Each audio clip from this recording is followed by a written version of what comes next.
នេះខ្ញុំនរាសូមគ្រប់ជំរាបសួរអស់លោកស្រីដែលកំពុងទស្សនានៅក្នុងកម្មវិធីជំនួបពិតដែលផ្សាយនៅក្នុង page ផ្លូវការ On Air Cambodia ហើយថ្ងៃនេះខ្ញុំមានកិត្តិយសមែនទែនដែលបានជួបជាមួយនឹង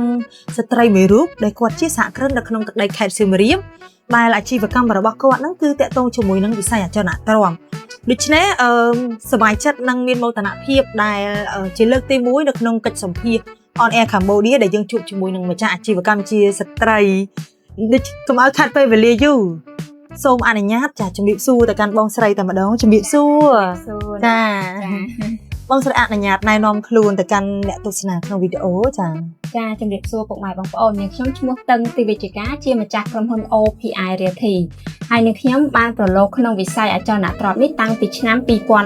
2019ហើយក្រុមហ៊ុន OPI យើងបានបង្កើតឡើងនៅក្នុងឆ្នាំ2022ដើមឆ្នាំចាអញ្ចឹង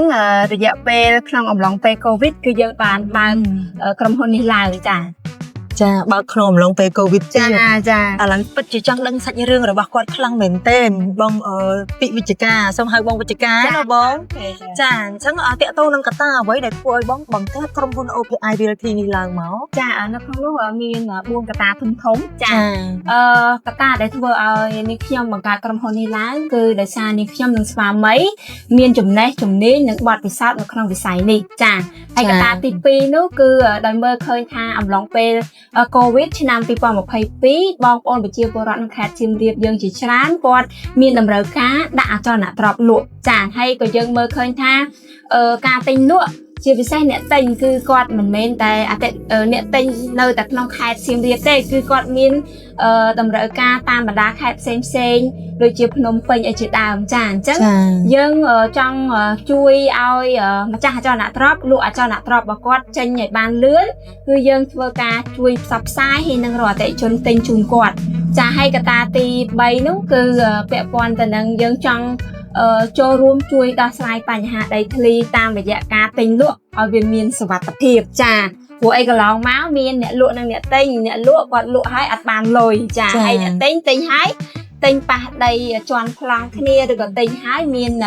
បញ្ហាកាត់ប្លង់អត់បានចាអញ្ចឹងគឺដោយសារឃើញកត្តាបញ្ហាទាំងអស់នោះហើយទើបធ្វើឲ្យយើងបង្កើតក្រុមហ៊ុនជាភ្នាក់ងារជួយសម្របសម្រួលរាល់បញ្ហាទាំងអស់ហ្នឹងហើយមួយទៀតហ្នឹងគឺចង់ឲ្យវិស័យអចលនទ្រព្យនេះមានភ្នាក់ងារវិជ្ជាជីវៈធ្វើកិច្ចការងារហ្នឹងជូនដល់អ្នកលក់និងអ្នកទិញចា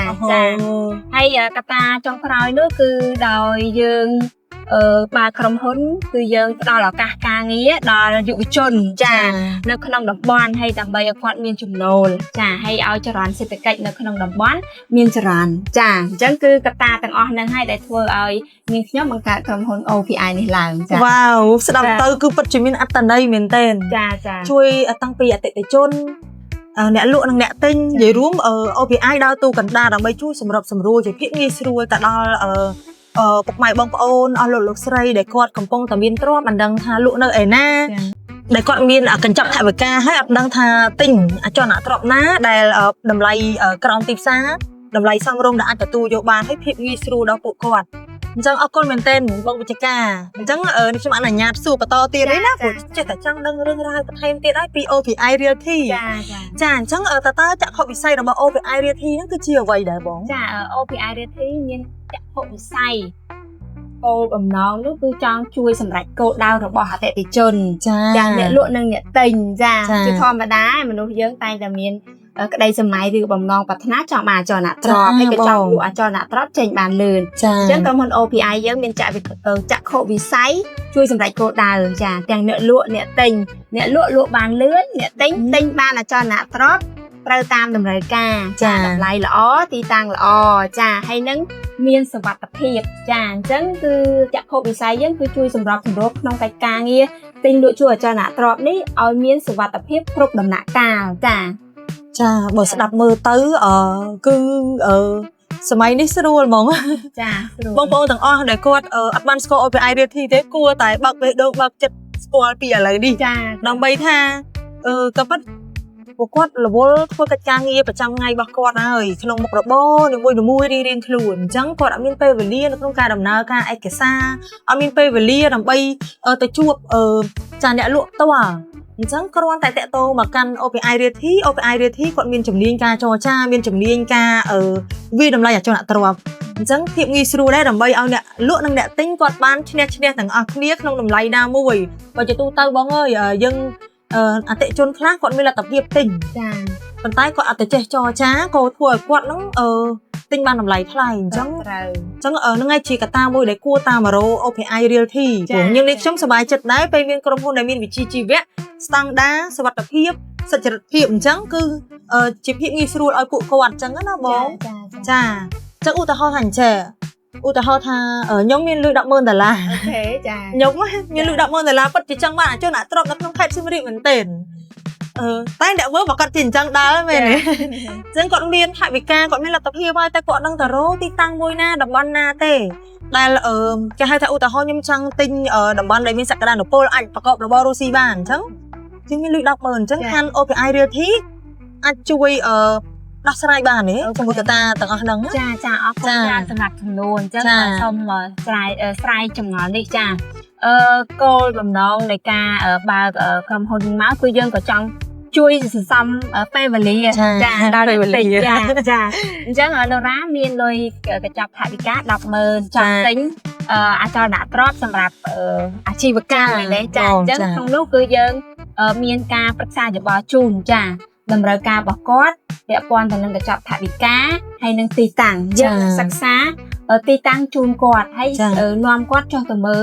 2-3ទីតាំងឲ្យត្រូវទៅតាមតម្រូវការរបស់គាត់ហើយកន្លងមកយើងជួយអតិថិជនរបស់យើងហ្នឹងគឺមិនសមចាយពេលវេលាគាត់មែនទែនគឺយើងជួយ recommend ឬក៏ណែនាំទៅគឺត្រូវគោលដៅរបស់គាត់តែម្ដងចាអញ្ចឹងកុំបារម្ភឲ្យពេលវេលាហ្នឹងទៅឲ្យ OPI អ្នកធ្វើការឲ្យចាព្រោះដោយសារជាធម្មតាអតិជនគាត់មានលទ្ធភាពដែលគាត់មានពេលវេលាទេគាត់ចង់ឈឺក្បាលអត់ចង់ដំណើរការកាត់ប្លង់អត់ចង់អីទេអញ្ចឹងគាត់ចាំតែអូខេតលាក់លុយឲ្យ OPI នៅកណ្ដាលហើយជួបជាមួយនឹងម្ចាស់ដីឬក៏ម្ចាស់ទ្រព្យឲ្យតលាក់លុយឲ្យបានប្លង់ម្ដងគឺមានភាពងាយស្រួលមែនទេហើយសុវត្ថិភាពខ្ពស់បំផុតចាអញ្ចឹងហ្នឹងហើយដែលស្រាយចម្ងល់បងប្អូនណាមិនមែនថាទិញហើយចំណាយលុយហើយគាត់គិតថាអត់សុវត្ថិភាពនឹងអត់ទេគឺ OPI គាត់រួមគាត់នៅកណ្ដាលដើម្បីឲ្យអ្នកទិញនិងអ្នកលក់គាត់បាននៅជួបមុខគ្នានៅលើតុមួយហើយមានមេធាវីមានអីចឹងទៅតាក់ទងនឹងបច្ចេកទេសដំណើរការនៅក្នុងការទិញលក់អីចឹងណាអញ្ចឹងនេះភាពងាយស្រួលមែនតើសម្រាប់អស់លោកស្រីដែលគាត់មានលទ្ធភាពចង់បានទ្រព្យនៅទឹកដីខេត្តសៀមរាបគួរតែជ្រើសរើស OPI ទៅដើម្បីឲ្យគាត់ជួយដោះស្រាយបញ្ហាហ្នឹងយើងចាំតាមើលទៅ OPI គាត់នឹងធ្វើការមួយយើងជាប្រចាំហើយមែនទេបងចឹងអាច OPI នឹងមានជម្រើសឲ្យយើងជ្រើសរើសហើយឲ្យត្រូវនឹងបេះដូងឲ្យត្រូវនឹងលទ្ធភាពរបស់យើងទៀតអញ្ចឹងងាយរកបានទេអញ្ចឹងខ្ញុំសប្បាយចិត្តដែរដែលមាន OPI Realty ជួយដោះស្រាយបញ្ហាទាំងអស់ហ្នឹងហើយបើយើងនិយាយពីអ្នកដែលគាត់មានទ្រាំកំពុងមានវិបត្តិអត់ដឹងលក់អចលនទ្រព្យបែបណាផុសមិនមានអ្នកទិញហើយអ្នកឆាត់មកទិញហ្នឹងចង់បានតែតម្លៃថោកដែលយើងអាចលក់កើតអញ្ចឹងគាត់ដឹងថាលក់ទ្រព្យនៅណាទេអញ្ចឹង OPI Realty ជួយបានទេបងជួយបានចាឥឡូវយើងជួយដោះស្រាយបញ្ហាផ្លូវចិត្តរបស់អតិថិជនរបស់យើងចាណាយើងដឹងស្រាប់ហើយក្នុងស្ថានភាពបច្ចុប្បន្នសេដ្ឋកិច្ចមានការធ្លាក់ចុះអញ្ចឹងធ្វើឲ្យម្ចាស់អចលនទ្រព្យមួយចំនួនគាត់ត្រូវការលក់អចលនទ្រព្យបន្ទាន់ចាអញ្ចឹងយើងជួយពួកគាត់បានតាមរយៈការលក់ឲ្យគាត់បានលឿនចាអញ្ចឹងគាត់បានកញ្ចប់ថវិកានឹងមកយកមកដោះស្រាយបញ្ហាដូចជាបំណុលដូចជាតម្រូវការអីផ្សេងរបស់គាត់ចាហើយពាក់ព័ន្ធចំណុចហ្នឹងជាស្ដែង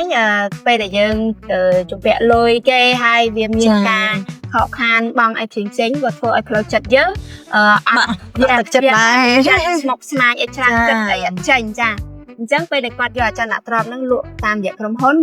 លក់ឲ្យគាត់បានលឿនគឺគាត់ដោះស្រាយបញ្ហាទាំងអស់ហ្នឹងបានចាហើយគឺយើងក្នុងនាមយើងជាអ្នកលក់ភ្នាក់ងារលក់ជួយលក់ឲ្យគាត់ហ្នឹងក៏យើងសប្បាយចិត្តតាមហ្នឹងដូចយើងបានបនដែរអញ្ចឹងណាចាគឺកន្លែងហ្នឹងគឺដោះស្រាយយើងដោះស្រាយជូនម្ចាស់អចលនទ្រព្យបានច្រើនចាពេលខ្លះគាត់អញ្ញឹមគាត់រីករាយគាត់ស្រស់ស្រាយជាងមុនស្អាតជាងមុនគាត់មានគំនិតបញ្ញាហ្នឹងល្អជាងមុនដើម្បីមាន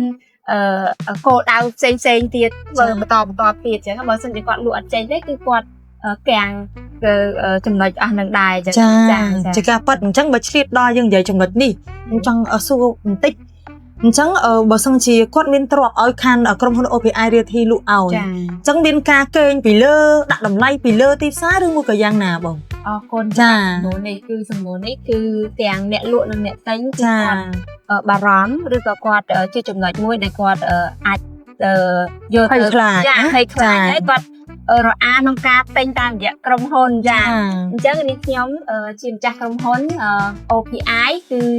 ធានាជូនដល់ទាំងអ្នកលក់និងអ្នកទិញចាគឺក្រុមហ៊ុនយើងមិនមានការដាក់តម្លៃពីលើឬក៏កងតម្លៃទេគឺ ចា អ្នកលក់បានតម្លៃជាមួយនឹងអ្នកទិញផ្ទាល់ហើយអ្នកទិញគឺគាត់ទិញបានតម្លៃផ្ទាល់ពីម្ចាស់ចាអញ្ចឹងចំណុចនេះគឺជាចំណុចដែលពុកម៉ែបងប្អូនដែលមានតម្រូវការចង់ទិញឬក៏ចង់ដាក់លក់អចលនទ្រព្យគឺក្រុមហ៊ុន OPI ធានានៅចំណុចគឺមិនកងតម្លៃពីលើការលក់ឬក៏ការទិញអចលនទ្រព្យតាមរយៈក្រុមហ៊ុន OPI ទេចា អញ្ចឹងស្រាយចម្ងល់បងប្អូនណាកុំភ័យខ្លាចភ័យព្រួយបារម្ភគិតថាមានទ្រព្យដាក់ដែលហ៊ានឲ្យក្រុមហ៊ុនលក់ទេហើយអ្នកដែលចង់ទិញអត់ហ៊ានទិញឲ្យក្រុមហ៊ុនទៅជួយទិញឲ្យខ្លាចគេដាក់ពីលើអីចឹងអញ្ចឹងស្រាយចម្ងល់ថា OPI Realty គឺជាអ្នកនៅចំណុចកណ្ដាលមានតែបងប្អូននឹងទិញអចលនទ្រព្យបានតម្លៃសមរម្យទៀតហើយអ្នកដែលគាត់មានទ្រព្យចង់ដាក់លក់ប្រញាប់នឹងដែលប្រញាប់លុយនឹងអាចបានតម្លៃដែលស័ក្តិសមឲ្យទទួលយកបានទៀតបញ្ចេញបានលឿនទៀតនេះឲ្យសុំស្រាយចម្ងល់ថាក្រុមហ៊ុនគាត់នៅកណ្ដាលតែអត់មានការកេងពីលើអត់មានការដាក់តម្លៃពីលើទេមានតែជួយដោះស្រាយបងប្អូនទៀតអូយបងអញ្ចឹងពិសេសមែនទេថ្ងៃនេះបានសម្ភាសឲ្យបានដឹងរឿងរ៉ាវអញ្ចឹងណាបងប្អូនចឹងនៅសៀមរាបយើងគួរតែចាប់ផ្ដើមស្គាល់ហើយខ្ញុំជឿជាក់ថាមើលវីដេអូនេះហើយទៅសើចមើល page របស់គាត់ទៅ OPI Realty Co Ltd ដែលមានចាទីតាំងនៅទឹកដីខេត្តសៀមរាបតែម្ដងអញ្ចឹងសម័យនេះហើយសម័យ digital សម័យ online គ្រាន់តែចង់ទិញរបស់អីមួយស្រួលហ្នឹងមិនមុននឹងដំណើរការយើងទៅបកគលលុយឬក៏យើងបកគលប្លង់បងប្អូនមើលតាម online តាក់ទងមកក្រុមហ៊ុនធ្វើការតាម online ទៅ Telegram អីមានឆាតសួរព័ត៌មានទៅចាព្រឹកថ្ងៃល្ងាចសួរបានគ្រប់ពេលអញ្ចឹងក្រុមហ៊ុននឹងមានជំរើសឲ្យពួកគាត់រើសហើយថាអូយើងចង់ទិញដីនៅតំបន់ណាផ្ទះតំបន់ណាគាត់មានជំរើសឲ្យយើងហើយអ្នកដែលគាត់ចង់លក់ប្រញាប់អាចតាក់ទងក្រុមហ៊ុនទៀតអញ្ចឹងក្រុមហ៊ុនគេជួយវាតម្លៃថាបងតំបន់ដីរបស់បងផ្ទះរបស់បងគួរតែលក់តម្លៃប៉ុណ្ណាអញ្ចឹងទៅជាភាពងាយស្រួលឲ្យអ្នកដែលគាត់កំពុងមានវិបត្តិហើយកំពុងចង់លក់ប្រញាប់ហើយបើធ្វើឲ្យគាត់តានតឹងទៀតវេទនាលើដែរអញ្ចឹងអានេះខាងក្រុមហ៊ុនជួយឲ្យគាត់ចាប់បានលក់ចេញហើយដោះស្រាយវិបត្តិផ្លូវចិត្តដើម្បីគាត់បានប្រាក់ចំណូលយកទៅដោះស្រាយបញ្ហាជីវភាពរបស់គាត់ឬក៏អ្នកខ្លះគាត់ជាប់ធនាគារអីទៀតអាចជួយដោះស្រាយទាំងអស់នឹងបញ្ញាប់ភ្លាមបានផ្លូវចិត្តប្រសើរឡើងវិញតាមរយៈទាំងអស់នេះចារ៉ាមួយទៀតយើងកន្លងមកអតិថិជនរបស់យើងគាត់ចិត្តមែនទែនគឺគាត់ទិញហើយទិញទៀតអីចាអីចាឥឡូវគឺយើងមានអតិថិជនច្រើនដែរចាទិញបានមួយហើយក៏ទិញទៀតចាហើយមួយទៀតនេះជាពិសេសអ្នកភ្នំពេញដែលគាត់ទំនុកចិត្តជាមួយយើងហើយបានគាត់ស្គាល់យើងហើយគឺគាត់ទិញហើយទិញទៀតនោះដំណាក់កាលអចលនទ្រព្យទី2ដែលគាត់ទិញក៏មិនបានចុះមើលទីតាំងផងទី1គាត់ទំនុកចិត្តគឺ OPI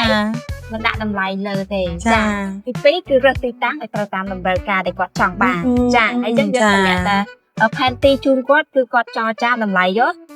ណាត់គ្នាកក់ប្រាក់តែម្ដងចាអញ្ចឹងគាត់បានជួបម្ចាស់អញ្ចឹងអ្នកទ្រព្យនឹងផ្ទាល់ម្ចាស់ដីធ្លីផ្ទះផ្ទាល់ពេលណាត់ថ្ងៃគ្នាកក់ប្រាក់យកទទួលលុយកក់នឹងតែម្ដងចាអញ្ចឹងយើងមានមោទនភាពដែរនៅពេលដែលអតិថិជនរបស់យើងជាអ្នកទិញគាត់មានទំនុកចិត្តមកលើសេវាកម្មក្រុមហ៊ុន OPI យើងទិញហើយទិញទៀតហ្នឹងគឺជាសញ្ញាវិជ្ជមានណាស់ចាអញ្ចឹងនៅពេលអតិថិជនគាត់ទិញហើយគាត់មកបកទិញទៀតទិញហើយទិញទៀតហ្នឹងគឺទី1សុវត្ថិភាពធ្វើកិច្ចការងារសេវាកម្មលឿនរហ័សទាន់ចិត្តចាហើយនឹងជួយសម្រួលសន្សំចៃពេលវេលាគាត់បានច្រើនចាអញ្ចឹងគាត់អត់ខាតពេលជាមួយយើងទេគឺគាត់ចំណេញហើយពួកគាត់សុទ្ធតែអ្នករកស៊ីដែរចាអត់មានពេលវេលាទេគាត់មកស្គាល់យើងអញ្ចឹងគឺគាត់មានទំនុកចិត្តខ្លាំងមែនទេចាអញ្ចឹងស្រាយចម្ងល់អស់ហើយអញ្ចឹងបងប្អូននឹងគិតថាអូអញ្ចឹងតើអីបងប្អូនគួរតែតាមដាន page ទៅដើម្បីបានដឹងអំពីរឿងរ៉ាវជាប្រចាំរបស់ OPI Realty ដែលគាត់បានសម្រេចក្តីសម័យនិងបំណងគោលដៅរបស់អតិថិជនច្រើនណាស់ចាអញ្ចឹងព្រោះលឺមកមានអតិថិជនសិតតែគាត់ជាអ្នកល្បីនៅក្នុងបណ្ដាញសង្គមទៀតគាត់ថាយើងអាចបញ្ចេញទេដែលគាត់មានទំនុកចិត្តមួយ OPI ទៀតណាអញ្ចឹងអ្វីដែលនេះខ្ញុំបានឃើញគឺអញ្ចឹងបានថាព្រោះ OPI គាត់ ហេតុអីបានយើងនៅតែស្មោះត្រង់ព្រោះចង់គង់វង្សយូរអង្វែងឯនេះបងត្រូវហើយអាជីវកម្មមួយនៅពេលដែលយើងស្មោះត្រង់ជាមួយអតិថិជន ចា គឺយើងនឹងទៅសន្សំដោយទីកន្លែងខ្ពស់ហើយចាអញ្ចឹងណាចាអញ្ចឹងចំណុចហ្នឹងគឺជាចំណុចសំខាន់ហើយក៏ជាគោលការណ៍របស់នាងខ្ញុំផ្ទាល់ដែលយើងបង្កើតក្រុមហ៊ុនសេវាកម្មភ្នាក់ងារទិញលក់ជួសជុលអ្នកទ្រព្យនេះគឺរក្សានៅបញ្ហាផ្សេងជូនអតិថិជនរបស់យើងចាអរគុណច្រើនពិតជាមានន័យប៉ុន្តែបងប្អូនណាតើគាត់លឺហើយដឹងថាតាក់តងមកហើយមក OPI ខ្ញុំមានលុយ 50000 ខ្ញុំមានលុយ 100000 ជួយរើសកន្លែងណាឲ្យមើលបើត្រូវចិត្តគាត់ទិញខ្លួនឯងទៅមានអីក្រុមហ៊ុនគេរៀបចំឯកសារអីមេធាវីអីហើយជួយអាហ្នឹងទៀតឲ្យបងប្អូនមហាជនក៏ដូចជាប្រិមិត្តយើងគាត់លែងឈឺក្បាលរឿងហ្នឹងហើយចាអូខេអរគុណអញ្ចឹងបើឆ្លៀតបន្ថែមទៀតបងឲ្យតាក់ទងមួយនឹង OPI ដើម្បីបងប្អូនជ្រុលជាដូចជាតំណងដូចជាល្អមែនតើដែលត្រូវនឹងគាត់អញ្ចឹងបងអាចប្រាប់ពីសេវាកម្មរបស់អាខាន OPI Realty Co Ltd បានទេបងចាសម្រាប់ក្រុមហ៊ុន OPI Realty យើងមានសេវាកម្មចម្បងគឺជួយលក់ជួយទិញនិងជួលប្រឹក្សាអចលនទ្រព្យជូនបងប្អូនចាហើយលើសពីនឹងទៀតក៏យើងមានសេវាបន្តបន្សំដែរចាសេវាបន្តបន្សំរបស់យើងមានជួយកាត់ប្លង់ផ្ទៃកម្មសិទ្ធិលឿននិងរហ័សចាហើយនឹងយើងជួយបង់ពន្ធប្រថាប់ត្រាចាហើយមួយវិញទៀតនោះចំណុចពិសេសមួយទៀតនៅពេលដែលបងប្អូនទិញដីដែលមិនទាន់ចាក់ដីក៏យើងមានសេវាចាក់ដីជូនដែរចាអញ្ចឹងមានន័យថាក្នុងហ្នឹងគឺមកកញ្ចប់តែម្ដងបើមិនជាបងប្អូនលក់ហើយគឺចាំតែទទួលលុយទេហើយអ្នកទិញក៏ចាំតែទទួលប្លង់ទេចាស្រួលមិនសំចៃពេលវេលារបស់អ្នកលក់អ្នកទិញបានច្រើនណាកន្លងមកគាត់ surprise ដែរនៅពេលដែលមកជួបយើងធ្វើកិច្ចការងារមកកញ្ចប់ចឹងជូនគាត់គឺគាត់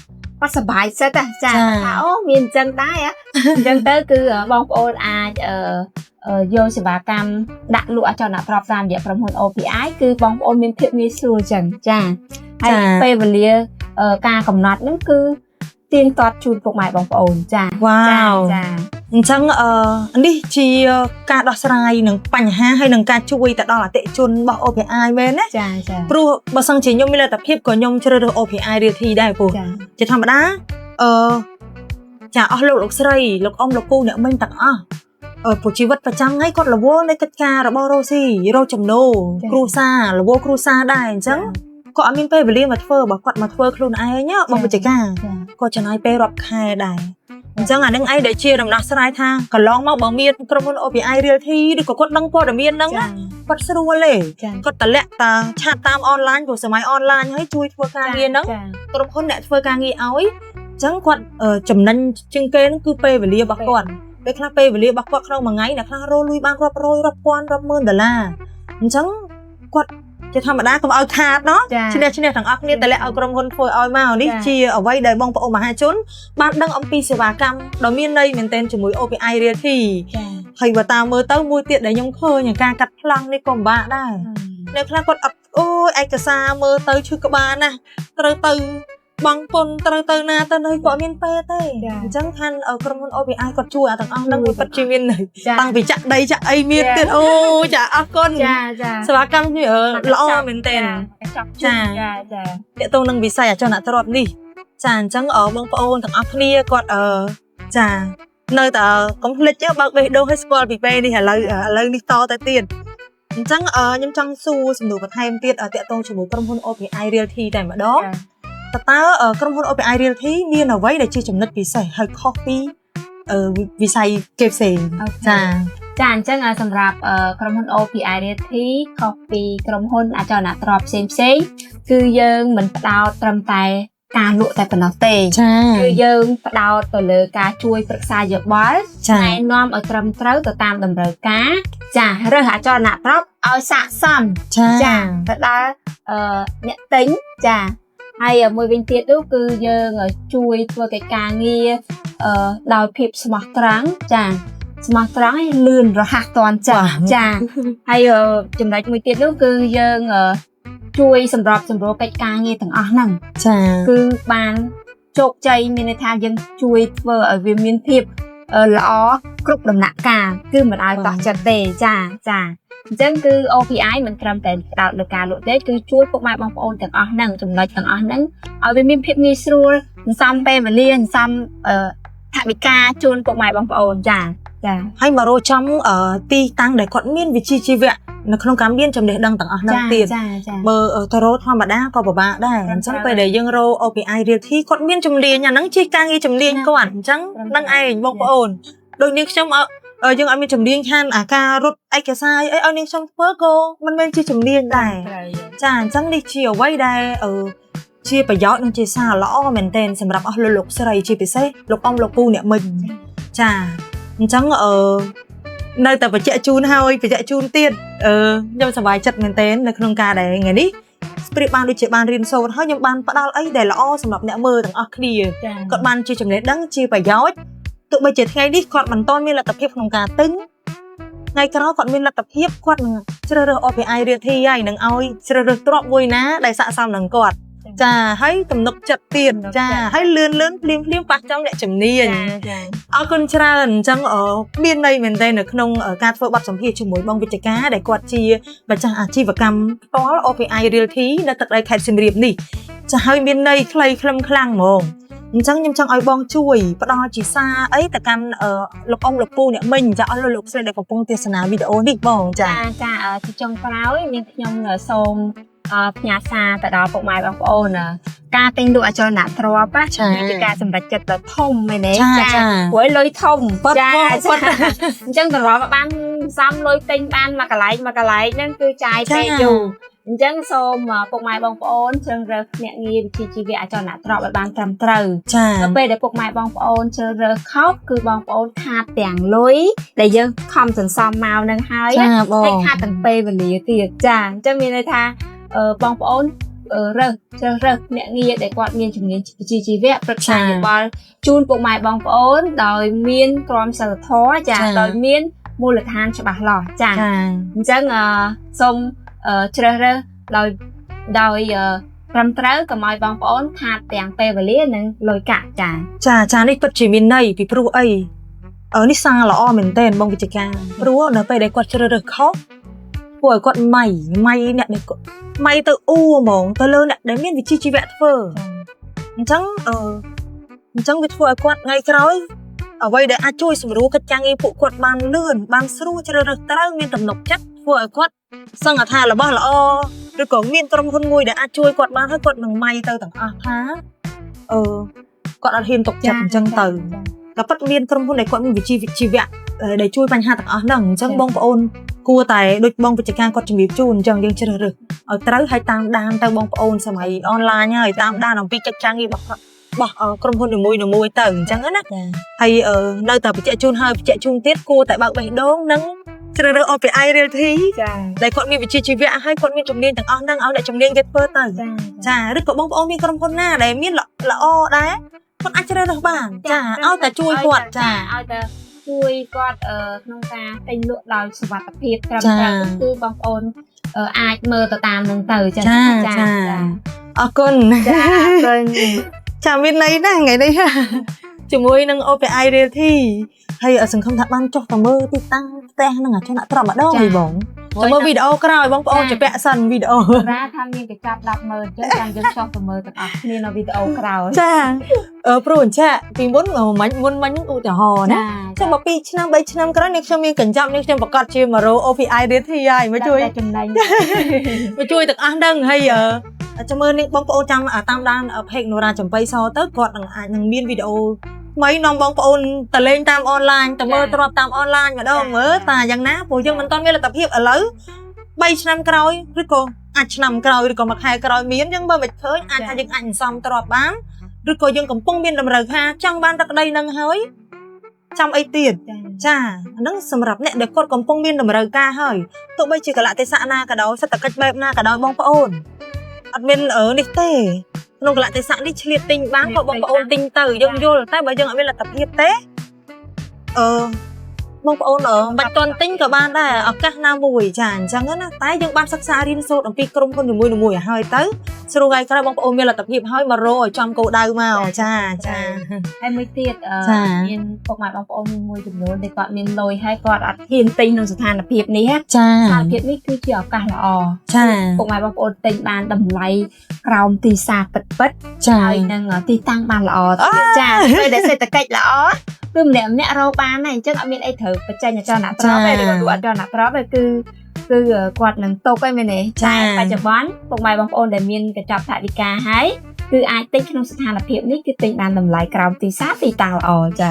នេះខ្ញុំតាមដានមើលឃើញអញ្ចឹងមែនចាឃើញអញ្ចឹងមែនតាំងពីតម្លៃខ្ពស់ហើយតម្លាក់ដល់នេះហើយតម្លាក់ដល់ដែលអាចថាវ៉ាវអញ្ចឹងបើសិនយើងកំពុងមានតម្រូវការហើយយើងមករកទិញបានតម្លៃក្រោមទីផ្សារខ្លាំងអញ្ចឹងហើយបងប្អូនអើយមានលទ្ធភាពហើយទិញសិនទៅយកមករកស៊ីឲ្យហើយមកអាចបង្កើនចំណូលបន្ថែមទៀតបងប្អូនចាហើយយើងមានផ្លូវចិត្តរឹងមាំហើយនៅពេលដែលចិត្តទិញអចលនទ្រព្យបានមួយដូចយើងមានទ្រព្យអញ្ចឹងជាកត្តាជំរុញលើកទឹកចិត្តយើងកាន់តែប្រឹងទៀតដើម្បីទិញបន្ថែមទៀតចាមួយទៀតនេះគោលដៅរបស់មនុស្សយើងគឺអចលនទ្រព្យមិនមែនថាមានតែមួយទីតាំងទេម្នាក់តែឆាទីតាំងណាចាអញ្ចឹងបើសិនជាគាត់ជាអ្នកចាប់ផ្ដើមដំបូងគួរតែចាប់ផ្ដើមទិញដើម្បីជាកម្លាំងចិត្តពេលដែលយើងរកបានទៅយើងទិញថែមទៀតចាអរគុណបងវិជ្ជការអរគុណសម្រាប់ការផ្ដល់បទសម្ភាសន៍មកកាន់នេះខ្ញុំនរ៉ាចំបៃសនៅក្នុង page ផ្លូវការ On Air Cambodia ក្នុងកម្មវិធីជំនួបពិតអញ្ចឹងយើងសម្ភាសតាំងពីដើមរហូតមកដល់ទីបញ្ចប់ហ្នឹងណាចាពិតក៏ពិតនៅសល់សាច់រឿងច្រើនមែនទែនចានិយាយអត់ទេយើងត្រូវជែកគ្នាទៀតណាចាសង្ឃឹមថាជួបបងស្រីឱកាសក្រោយទៀតចាហើយនេះខ្ញុំនរ៉ាជាចុងក្រោយនេះក៏សូមចាជំរាបជូនបងប្អូនណាបើសិនជាការធ្វើបទសម្ភាសន៍និយាយទៅលើសលួសខ្វះខាតត្រង់ប្រការណាមួយក៏សូមមេរៀនដៃ10ខន្តីនឹងអភ័យទោសពីសំណាក់ពុកម៉ែបងប្អូនក៏ដូចជាអស់លោកស្រីដែលកំពុងទស្សនានៅក្នុងវីដេអូនេះអញ្ចឹងកម្មវិធីឈានចូលមកដល់ទីបញ្ចប់ទៅហើយដែរហើយនាងខ្ញុំនរ៉ានាងខ្ញុំវិជ្ជការសូមអរគុណនិងសូមជម្រាបលា